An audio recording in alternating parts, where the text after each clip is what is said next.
है बच्चों, can discuss solid state. तो कंटिन्यू करते हैं सॉलिड स्टेट और डिफेक्ट हटाते हुए, डिफेक्ट सीखते हुए, डिफेक्ट को कंप्लीट करते हुए। तो अब अपन चलते हैं नॉन स्टाइक्योमेट्री जो डिफेक्ट उसके बारे में। तो सिंपल से नॉन स्टाइक्योमेट्री तो लिखते हैं, डिफेक्ट बोल दो यहाँ, उसका एक वेराइटी नॉन मैट्री डिफेक्ट। ठीक है। अब नॉन स्टाइक्योमेट्री दो तरीके से अपन देखा था, एक मेटल एक्सिस एंड एक मेटल डेफिशिएंसी। ठीक है, तो अभी चर्चा करते हैं अपन मेटल एक्सिस का।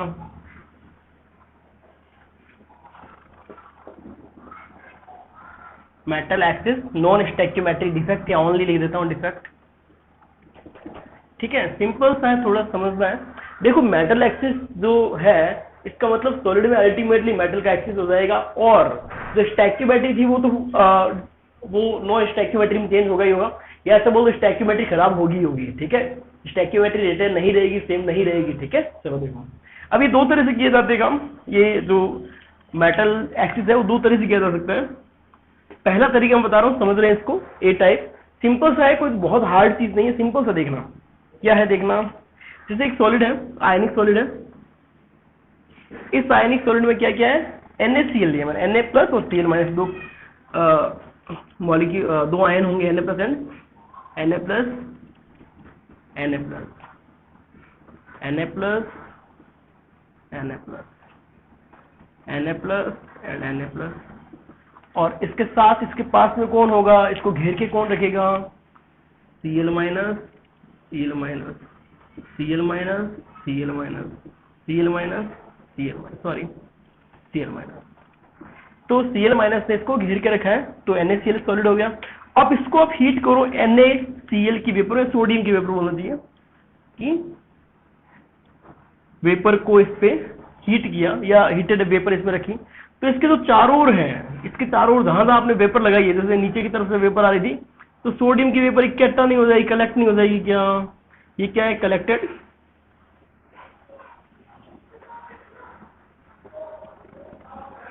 Collected sodium vapour. Sodium vapour इसके ऊपर कलेक्ट हो जाएगी। सोडियम वेपर का मतलब क्या है, यहाँ पर सोडियम डिपॉजिट हो गया, सिंपल सा है। चारों तरफ सोडियम सोडियम आ गया, इसके Na एंड Na, चारों तरफ सोडियम डिपॉजिट हो गया है, चारों तरफ सोडियम डिपॉजिट हो गया है। कैसे डिपॉजिट हुआ, क्योंकि मैंने सोडियम की वेपर से या सोडियम वेपर की प्रेजेंस को हीट किया। ठीक है, चलो सिंपल सा है। तो प्रोसेस में क्या करते हैं, पहले इसको हीट किया, वेपर की प्रेजेंस या वेपर को, हीटेड वेपर को इसके ऊपर रखा, तो हुआ क्या, वेपर लग जाएगी। अब क्या होगा, अब इस Cl माइनस को लग रहा है यार, जो Na प्लस इसके पास है वो इतने ज्यादा इलेक्ट्रोपॉजिटिव नहीं, इतने ज्यादा इलेक्ट्रॉनिक नहीं जितने बाहर है। तो ये क्या करेगा, बाहर वाले जो Na सोडियम है उनके पास जाने की टेंडेंसी करेगा। तो ये Cl जाएगा बाहर वाली वेपर के पास, क्योंकि वहां इलेक्ट्रोपॉजिटिविटी ज्यादा है, क्योंकि वहां पर एक साथ सोडियम बहुत सारे पड़े हैं। तो जो Cl माइनस है बेचारा, जो अंदर लैटिस के अंदर वाला Cl माइनस, मैं इसको सर्कुलर में दिखा देता हूँ ताकि एटम की फील आए, आयन की फील आए। ठीक है, ये सर्कल में दिखा देता है तो फील आती है, बाहर भी आ रही है एक्चुअली, देखो। ठीक है, अब देखो ये Cl जो होगा बाहर जा रहा, मेटल एक्सिस लग रहा है, कहाँ जाएगा, ये बाहर जाएगा, ये Cl बाहर जाएगा, Cl माइनस बाहर जाएगा। अब सोचो, जैसे ये Cl माइनस बाहर गया तो यहाँ पर एक वैकेंसी क्रिएट नहीं होगी क्या, तो इस पे नेट पॉजिटिव चार्ज नहीं आ जाएगा क्या, तो इससे इसके कारण एक Na जो होता है वो अपना एक इलेक्ट्रॉन अंदर भेजता है। Na जो है एक इलेक्ट्रॉन भेज के Na प्लस बन जाता है, ताकि NaCl का कंप्लीट बॉन्ड बन जाए। और जो नेट सॉलिड था उसकी स्टाइक्योमेट्री तो चेंज होगी, लेकिन जो ये सॉलिड है, इस सॉलिड के अंदर नेट चार्ज न्यूट्रल रहेगा, क्योंकि किसी भी डिफेक्ट में नेट चार्ज को डिस्टर्ब नहीं होता, नेट चार्ज हमेशा जीरो ही रहता है, न्यूट्रलाइज हमेशा रहता है सॉलिड। तो जो आयनिक सॉलिड था, इसमें जो इलेक्ट्रॉन आ गया, इस जगह पर इलेक्ट्रॉन जो वैकेंट स्पेस था, जो लैटिस पॉइंट वैकेंट था, वहां पर ही आ गया। इसका स्पेशल नाम है, इस इलेक्ट्रॉन का स्पेशल नाम, एक्चुअली इस वैकेंट स्पेस का स्पेशल नाम दिया गया है। पहले तो बात करते हैं इस इलेक्ट्रॉन का नाम क्या है, F centre, F centre electron. ठीक है, और इस जगह का नाम क्या था, एफ सेंटर जगह का नाम है। क्वेश्चन बहुत बार पूछा जाता है, क्योंकि इस एफ सेंटर की बहुत बड़ी एप्लीकेशन है, विजिबिलिटी है, क्या इसका कलर, जब इसको रखा जाता है वेपर की प्रेजेंस तो NaCl है ना येलो कलर का हो जाता है।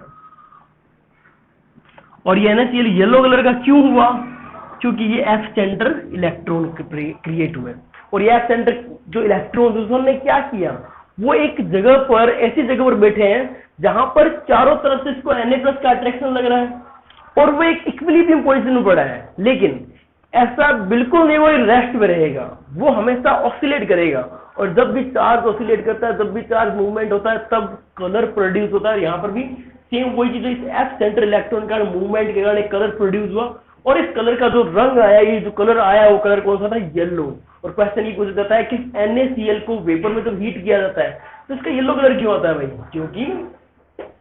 क्योंकि भाई बताओ क्यों? क्योंकि F सेंटर इलेक्ट्रॉन खरीदा। ठीक है, वैसे ही LiCl में पिंक कलर आता है।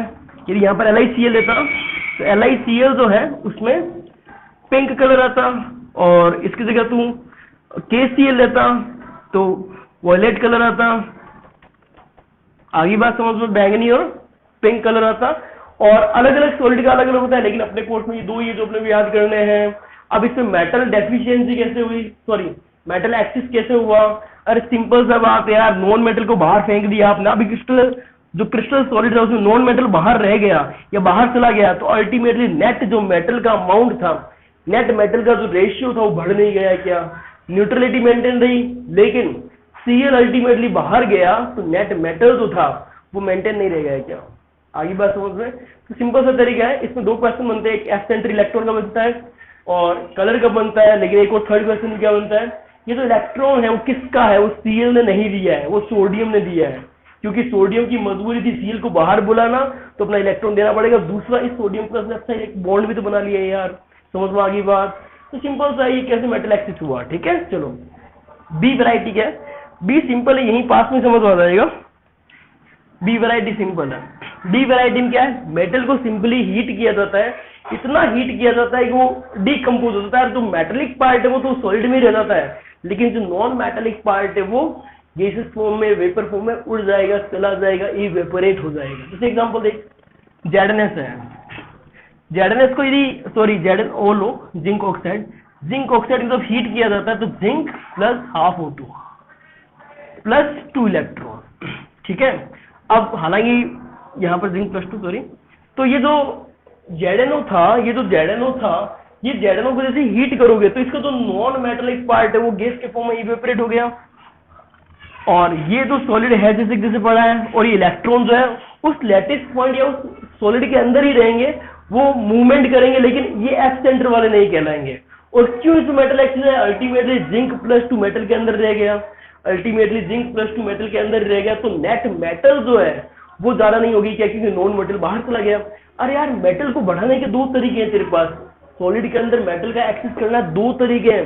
पहला तरीका क्या कर सकता है, तू मेटल को बाहर से अंदर घुसेड़ दे, बाहर से मेटल लेकर और जो क्रिस्टल सॉलिड है उसके अंदर डाल दे, पहला तरीका। दूसरा तरीका क्या है? नॉन मेटल को धक्का देके बाहर निकाल दे, फिर भी रिलेटिव अमाउंट ऑफ मेटल जो बढ़ नहीं जाएगा क्या? जो धातु का सापेक्षिक मात्रा बढ़ नहीं जाएगा क्या? दोनों में अपन ने यही किया है, दोनों में अपन ने यही किया है। यहाँ पर Cl को धक्का देके निकाला, यहाँ पर O2 को धक्का देके निकाला। दोनों केस में क्या है? मेटल का एक्सिस हुआ, क्योंकि नॉन मेटल वहां से चला गया, तो मेटल का एक्सिस हो गया। समझ आ गई बात? एक सिंपल वेपर के प्रेजेंस में गर्म करना और नॉर्मली हीटिंग करना। ठीक है, तो दोनों तरीके मेटल को एक्सिस करने के, और दोनों में स्टोइचियोमेट्री जो खराब हो जाएगी, डिस्टर्ब हो जाएगी, और दोनों में मेटल का एक्सिस होना है। ठीक है, तो ये नॉन स्टोइचियोमेट्री के दोनों टाइप। ठीक है, अब अपन चर्चा करते हैं जो सेकंड है मेटल डेफिशिएंसी, वो नेक्स्ट वीडियो लेक्चर में चर्चा करेंगे। ठीक है, थैंक यू। तो बच्चों, वीडियो को लाइक करें, उस पर कमेंट करें और उसको शेयर करें, सब्सक्राइब करें। यदि आपको कोई भी डाउट है तो नीचे डिस्क्रिप्शन में आपको एक लिंक दिया हुआ है और उस पर अपना डाउट रूम पे जाएं, ग्रुप पे जाएं, और जैसे भी डाउट है प्लीज आप पूछें, आपके लिए फैसिलिटी दी गई है। और शेयर करना ना भूलें आप लोग। ठीक है।